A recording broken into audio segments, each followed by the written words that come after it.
everywhere, GBS.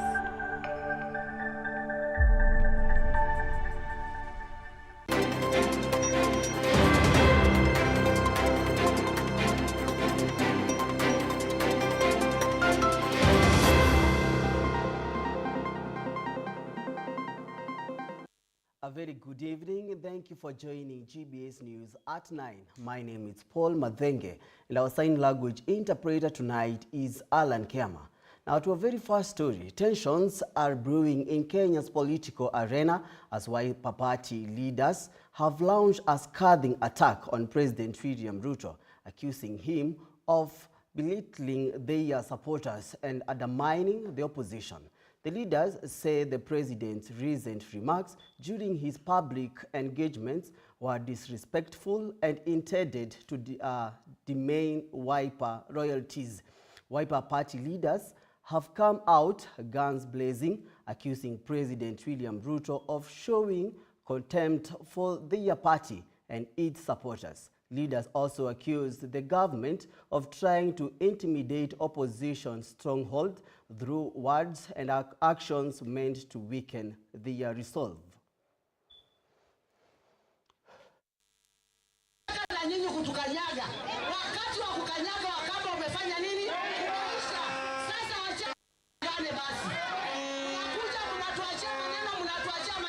Tarehe ile inafika mwezi wa 9 mwaka wa 2027 ukaenda kwa ballot upate Kalonzo Musyoka na William Ruto, utachagua nani? Kuna kashida kidogo. Ukiangalia the tally of those who are now registering as voters iko chini across the whole country. Sijui ni watu wamechoka ama kuna nini. Nawaomba kwa heshima tuamke sisi wote tuende tuchukue voters card. Now moving on, preparations are in top gear across the country as pupils and teachers gear up for the upcoming Kenya Junior Secondary School Assessment and the Kenya Primary School Education Assessment. In schools nationwide, classrooms are bustling with activity as candidates engage in final rehearsals ahead of next week's national assessment. Education officials say the rehearsals aim to ensure that both learners and teachers understand examination procedures, logistics, and security measures. The Kenya National Examination Council, NEC, has assured parents and schools that all materials have been dispatched on time with strict guidelines to guarantee the integrity and smooth administration of the exams. Completed way back in term 2, and therefore we have we trust in these learners that they are going to emerge the best. And we believe that most of them will be placed in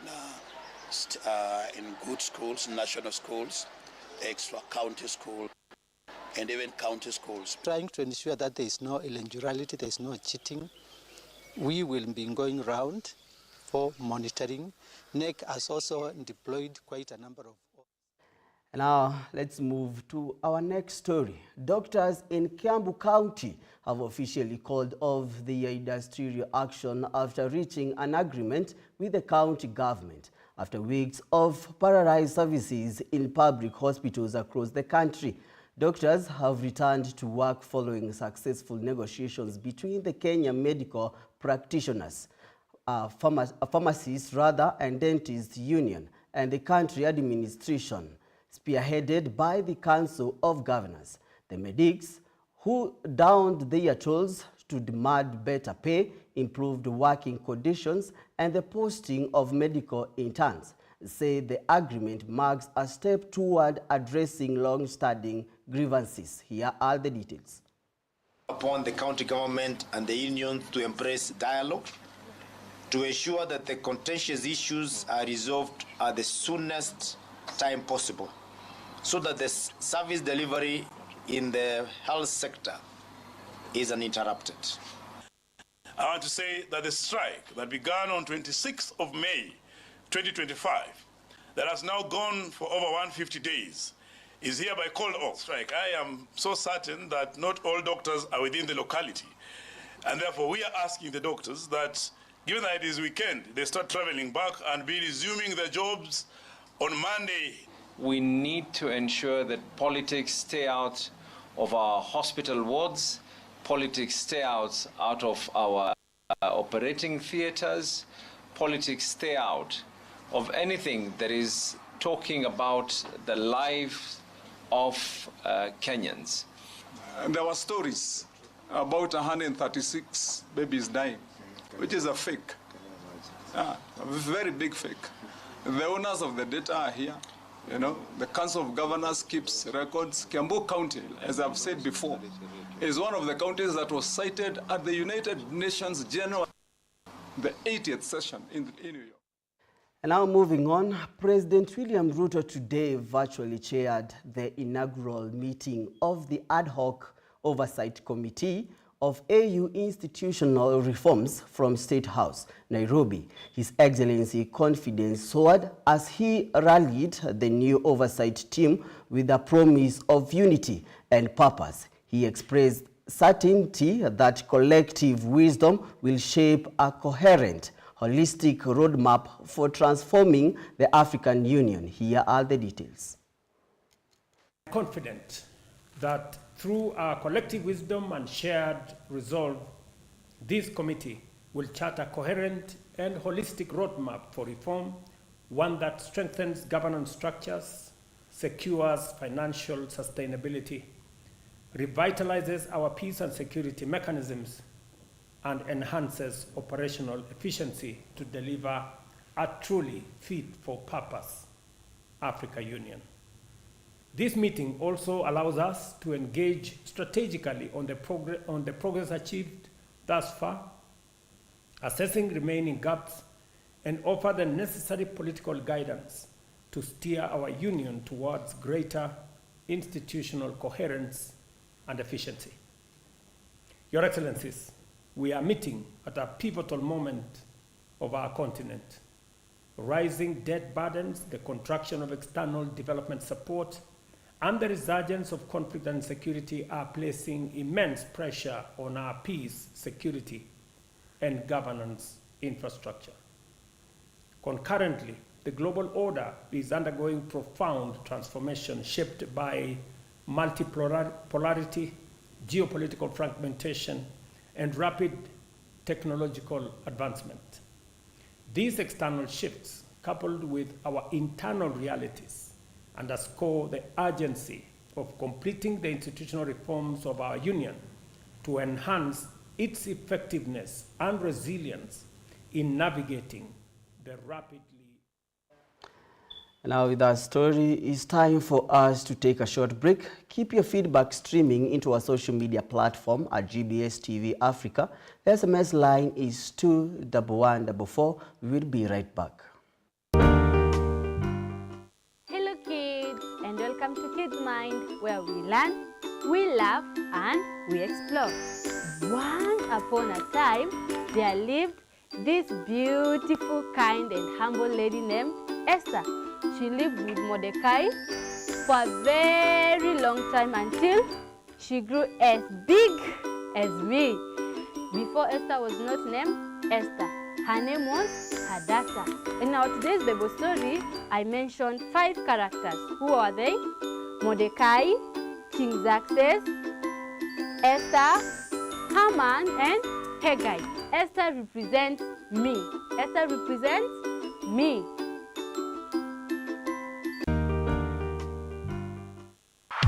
We're going to be discussing dream chasing versus stability. Dream chasing versus stability.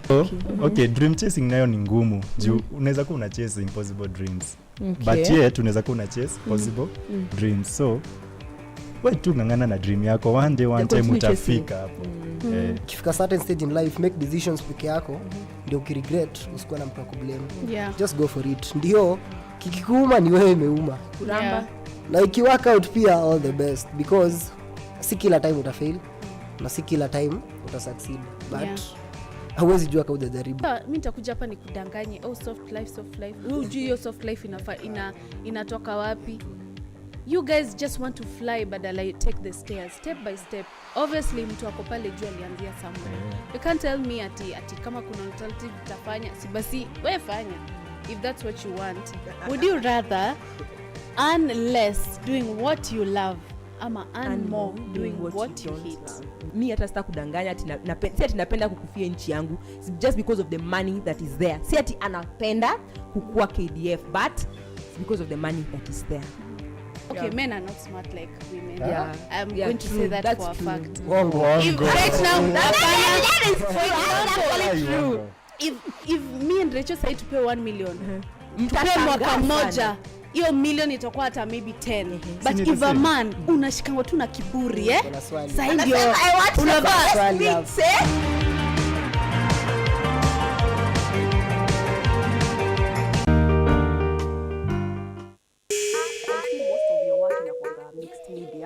Unaweza explain what mixed media means in the art industry.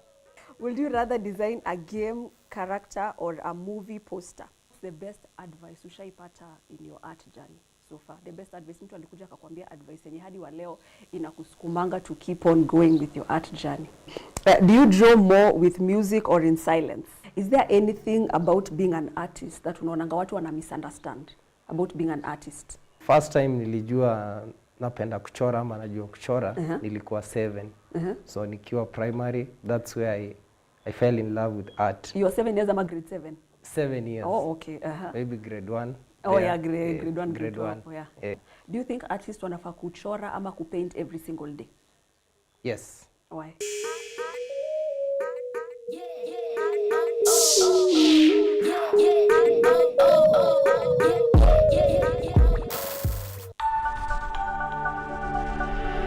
Everywhere, GBS.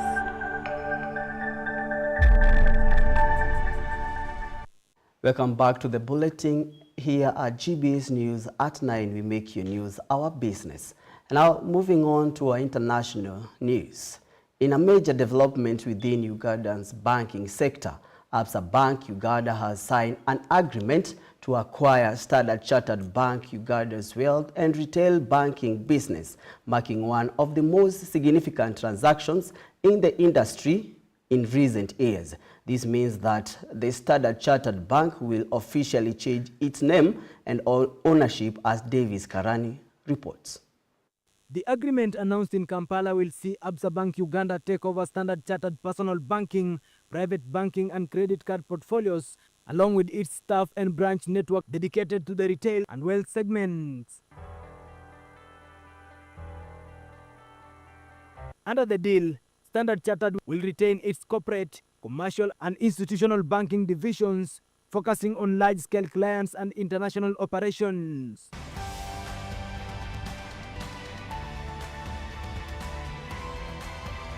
The transaction follows regulatory approvals from the Bank of Uganda and the Competition Authority, expected to be finalized in 2026.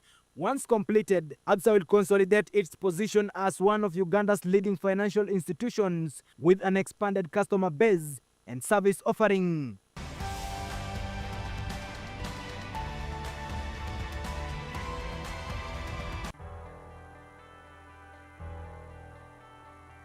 As two banks finalize integration plans, customers are being assured of a smooth transition with no disruption of existing services.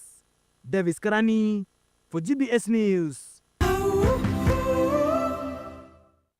Now moving on, Uganda's People Defense Forces UPDF has officially deployed another contingent of troops to Somalia under the African Union Transition Mission in Somalia.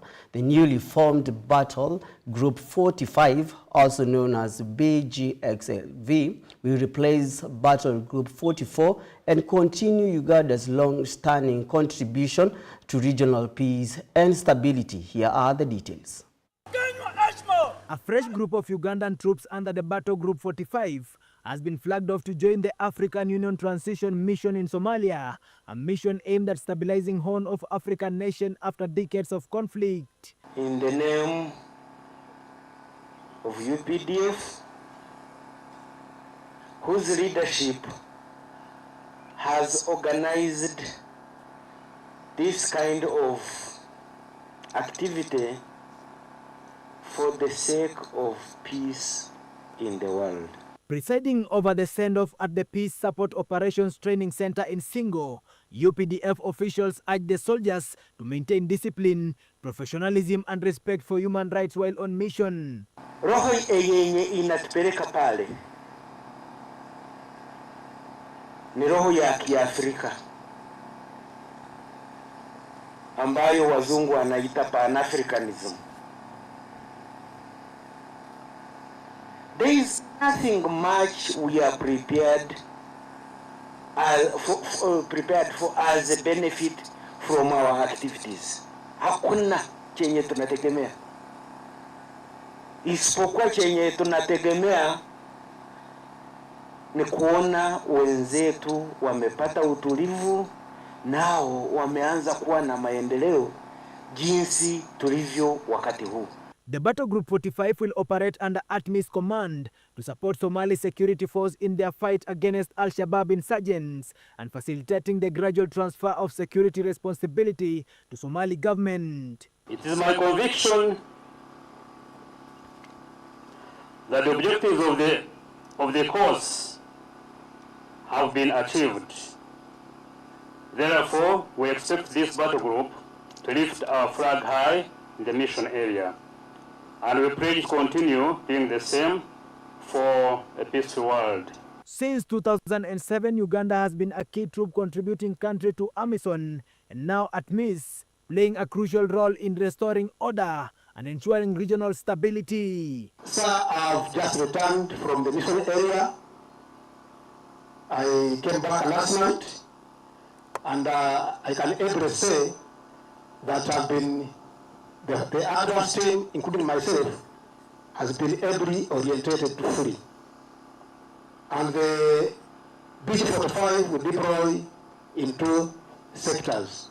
Been able to cover all those forces and feel and touch the requirement and the need, and that we are ready to fit in Battle Group 41, which we are rotating from the mission area, sir. As Battle Group 45 begins its mission in Somalia, the message from UPDF leadership remains clear: serve with honor, discipline and commitment to the cause of peace. Davis Karani for GBS News.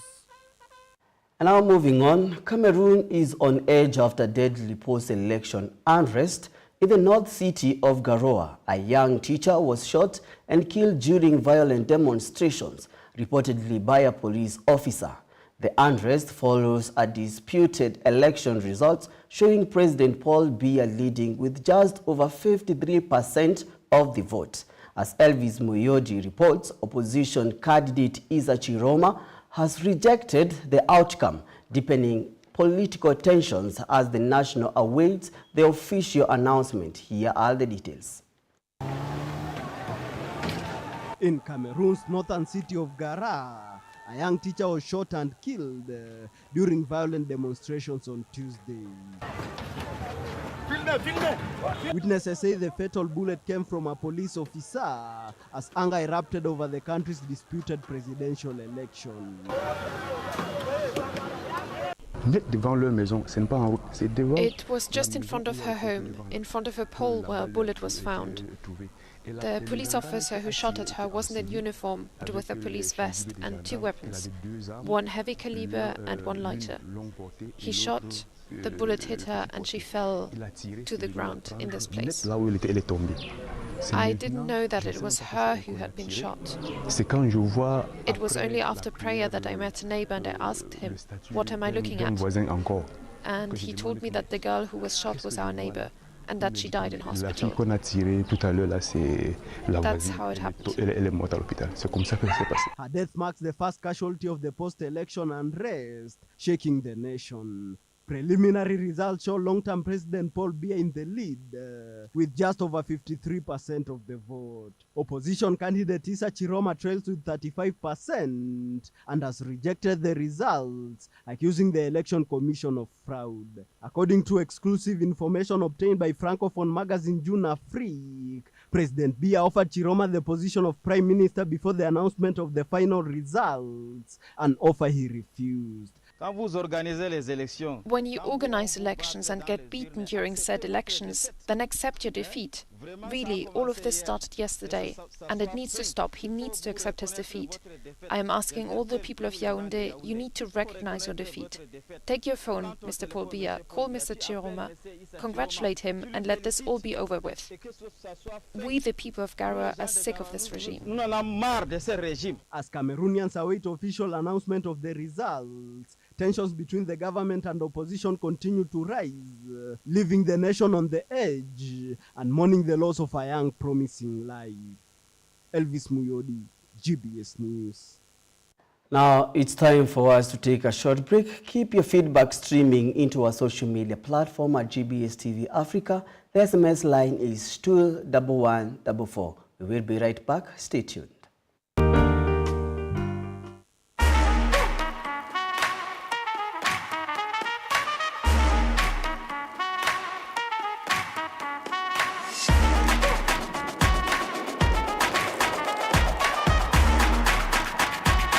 Jina ni Coach Martin Musili. I'm a coach, as I've stated. E-sport nilitambua since 2015-2016. Kuna sports mingi man, but nilikutiga kwa fencing. Kwa e-sport kuna kitele, kuna pesa kweli. In as much as tunaiplay, tunaitumia pia kama life skills. Si shule peke yake, pia corporate. Na tunakuja tunafunza strategic thinking. It can create an avenue for a scholarship. If maybe anacheza shule, a scholarship. Maybe anaweza advertise ile corporate. Nini imekukeep kwa game, like ni strategy gani unatumia, unafeel strategy ndio imenyekanga hapa, unafeel kupeleka mbali. Alafu utaniambia ni strategy gani imekumake unatumia as a player, ona ile strategy yangu inafanyanga na win game. Hata as a coach, ni strategy gani unaonanga hii nikitumia na saidia player wangu kudefeat opponent wake. Requirements zangu ni nini? Nini nataka kwa fencer? What are the requirements? All you have to be, as long as you can walk, you can move your arms, and you can think on your feet. You can fence. Ili kujua mengi, jiunge nami Omala Brian kwenye GBS TV Sports Sugu Show. This is where passion meets the game.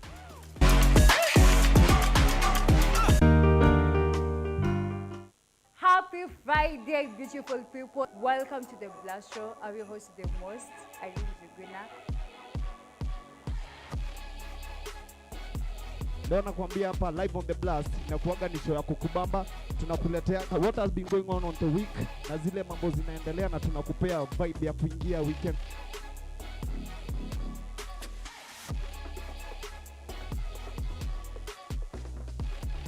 Vitegeo, mbona kimya umechange jila. Washofen hata kama wote na wachoma ila. Remember me kwenye rap bands ni paka kufa. With the best man, wakichonga wachonge na ziba nyufa. Acha nife kwenye love tu, maana wewe dawa njoo unipe tu. Nikichoka hasu na ninyosha nyosha na nipanga panga kwenye bedi tu. Mapenzi yetu kayalinde hata kama wote watachonga tu. Ama an actor, nakuwa director pia. Director wa acting ama. So acting na music unazimerge aje pamoja, na umeact which type of, ni movies ama drama ama series? Na ulijua aje like unaweza act, unaweza rap? Nimeact ni short movie, ni love short movie ambao nimeandika mimi, ka direct mimi, hasa kacheza pia.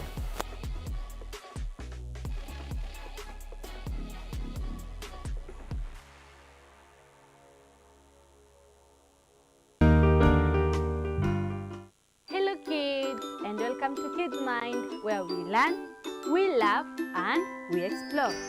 Once upon a time, there lived this beautiful, kind, and humble lady named Esther. She lived with Mordecai for a very long time until she grew as big as me. Before Esther was not named Esther, her name was Hadassah. In our today's Bible story, I mentioned 5 characters. Who are they? Mordecai, King Xerxes, Esther, Haman, and Haggai. Esther represents me. Esther represents me.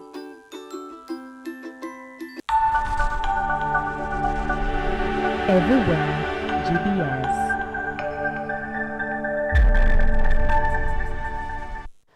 Well, welcome back here at GBS News at 9, where we make your news our business. Now let's continue with our international news. The European Union has reaffirmed its long-term commitment to Ukraine, pledging to meet the country's financial and reconstruction needs through 2026 and 2027. The announcement comes as Kyiv continues to grapple with economic fallout of Russia's ongoing invasions. Speaking after the high-level meeting in Brussels, EU officials said the bloc will continue to provide economic, humanitarian and military assistance under the Ukraine Facility framework.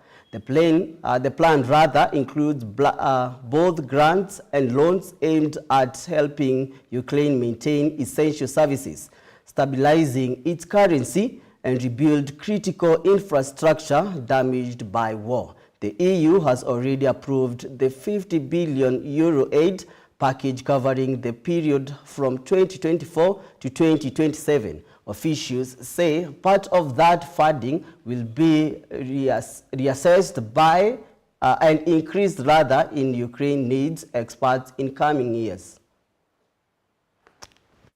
To ensure that Ukraine's financial needs will be covered for the next 2 years. We have asked the Commission to put forward options as soon as possible, so that Ukraine has the resources it needs to continue defending itself and fight for a just and lasting peace in 2026 and 2027 if it's necessary. Russia should take good note of this. Ukraine will have the financial resources it needs to defend itself against Russia's aggression and in the foreseeable future. Now, the technical, legal and financial aspects of Europe's support need to be worked on, and we will return to this issue in the December European Council. Indeed, this morning we adopted the 19th sanctions package. It is a wide-ranging and extensive package that hits at the heart of the Russian war economy. And in parallel, the United States is proceeding with its own set of sanctions on Russia. Now let's move on. US President Donald Trump on Thursday dismissed an effort by some Israeli lawmakers to push forward with annexation of the occupied West Bank, saying Israel is not going to do anything with the West Bank. A bill applying Israeli law to the West Bank, a more tantamount and annexation of a territory that Palestinians seek for a part of a future independent state, won a preliminary approval by Israeli lawmakers on Wednesday. U.S. Vice President J.D. Vance said earlier during a visit to Israel that Trump would oppose annexation of the West Bank, and it will not happen. You know, they're just trying so hard, and it's not working. They've even now started imitating me, of all people. They want to imitate me, and they start using foul language, but they use too much of it. You know, you can't use the F word 7 times in one sentence. It doesn't work. It might work once every 7 news conferences, but you can't do it. You can't do it 7 times in one sentence. So I don't know. They're really they're in big trouble, that party. When I served in Iraq in 2005 and 2006, we used to, in sort of a gallows humor way, talk about the Iraqi catch and release program, the reality that we would catch a lot of people, hand them over, and then they would be recycled back through, and we'd have to recapture them or attack them again. And that's why changing the dynamic and actually taking kinetic strikes on these boats ought change the psychology of these foreign terrorist organizations. To those 2 that survived the shot on the semi-submersible, think again, compared to Iraq and Afghanistan, the vast majority of people that we captured on the battlefield, we handed over to the home country. Did we always like how it shaped out? Sometimes we did, sometimes we did not. But 99% would go to the Afghan authorities or the Iraqi authorities. So in this case, those 2, they were treated by American medics and handed immediately over to their countries where they came from, hopefully to face prosecution, which is a very standard way of handling something like that. Don't worry about the West Bank. Israel's not going to do anything with the West Bank, okay? Don't worry about it. Is that your question? They're not going to do anything with the West Bank. Don't worry about it. Israel's doing very well. They're not going to do anything with it. That was weird. I was sort of confused by that. Now, I actually asked somebody about it, and they told me that it was a symbolic vote, some symbolic vote to recognize or a symbolic vote to annex the West Bank. I mean, what I would say to that is when I asked about it, somebody told me that it was a political stunt, that it had no practical significance. It was purely symbolic. I mean, look, if it was a political stunt, it was a very stupid political stunt, and I personally take some insult to it. The West Bank is not going to be annexed by Israel. The policy of the Trump administration is that the West Bank will not be annexed by Israel. That will continue to be our policy. And if people want to take symbolic votes, they can do that. But we certainly weren't happy. And now moving on, the United Nations is warning that the situation in Haiti could deteriorate rapidly if urgent action isn't taken. Speaking in New York, the UN Special Representative for Haiti, Carlos Ruiz Massieu, said gang violence continues to spread beyond Port-au-Prince and called for stronger international support to help restore stability. Here is more on the same. At the United Nations headquarters in New York, concern is mounting over the worsening humanitarian and security situation in Haiti. UN Special Representative for Haiti, Carlos Ruiz, has urged the international community to prevent the situation from deteriorating any further. We need to avoid at all costs that the situation worsen. We reported in our latest report that the situation in Port-au-Prince has been maintained, has not improved but not worsening. But we also report that there's an advance of more activities and advance of the gangs in other departments. He emphasized the need for continued and strengthened support to Haiti's new international security force, known as GSF, as it moves towards full deployment. It's important to maintain, hopefully to improve the situation, while the GSF is fully deployed, and whoever really can provide additional support to the GSF and to Haiti in general, I think is very much welcome because of the dire situation that they are facing. He noted that the UN is working closely with Haitian authorities to ensure all security operations respect human rights and avoid civilian harm. The UN mission in Haiti is also training security forces on accountability, proportionality, and human rights compliance, aiming to avoid mistakes seen in past operations. Also, as we do with the Haitian National Police, more institutionally, as we do with obviously the MSS as part of the endeavor in the past, and we'll do with the GSF in terms of providing all the training needed so they abide by the principles of human rights in terms of proportionality, in terms of accountability, but also the training they need in general. He promised that the UN Integrated Office in Haiti will reach full operational capacity by the end of the year, enabling it to fully deliver its mandate.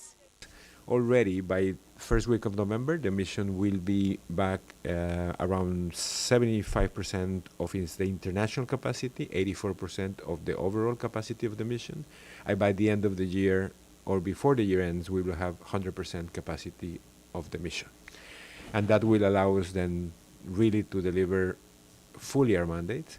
A new UN support office in Haiti is expected to be established by March 2026, while the International Security Force could be fully deployed a few months later.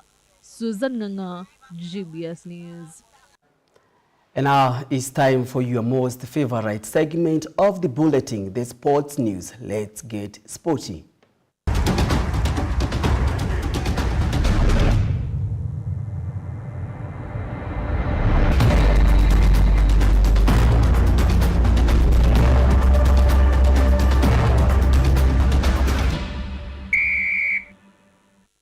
And now, the English Premier League trophy has once again touched down on Kenyan soil, giving football fans across the country a rare opportunity to get up close with one of the most prestigious prizes in world football. Here is the story.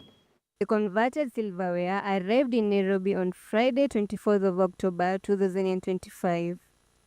As part of the Guinness Matchday experience, an event that celebrates the passion and loyalty of Premier League fans across Africa. The football was officially received at the State House Nairobi, where President William Ruto welcomed the delegation accompanying the Premier League team.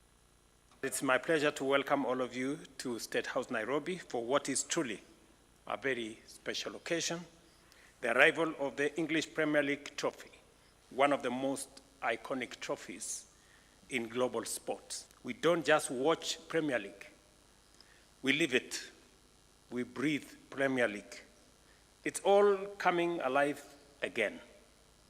It's about empowerment.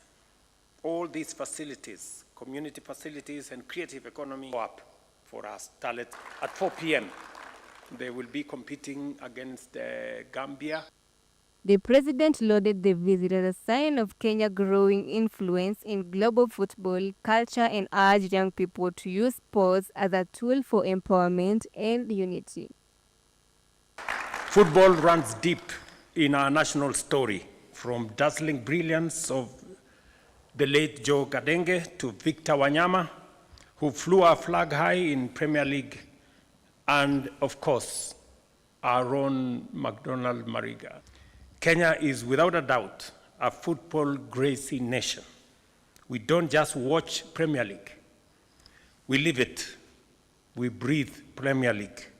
Kenya is among several African countries selected for the EPL Trophy Tour, a campaign aimed at strengthening fan connections and celebrating the continent's passion in football. For many fans, this is more than just a photo opportunity. It's a chance to celebrate their love for a beautiful game and to be part of the global Premier League community right here in Kenya. We have come to the end of the news bulletin. It's always a pleasure having you on board. Let's do this again next time, same channel. My name is Paul Mathenge, and our sign language interpreter tonight has been Alan Kiama. And here at GBS News at 9, we make your news our business. It's a good night from me.